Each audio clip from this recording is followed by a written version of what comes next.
Morning all. Well, I borrowed that big ass sandblaster yesterday, so I might be able to try and clean some stuff up, and that was an epic fail. What I've actually achieved to do is blow a little bit of knackered window film off of an old window and make one hell of a mess. Because none of that worked when I got it, so I've just had to get it working, and I can't seem to keep enough air in it. Plus it's full of caked up, damp soda. So, as that's turned out to be a fail, apart from the monumental mess we've left everywhere,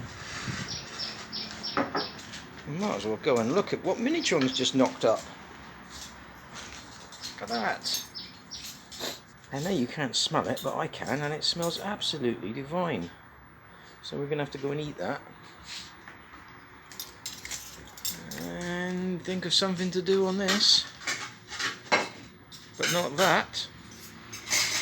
Later. Cheerio now.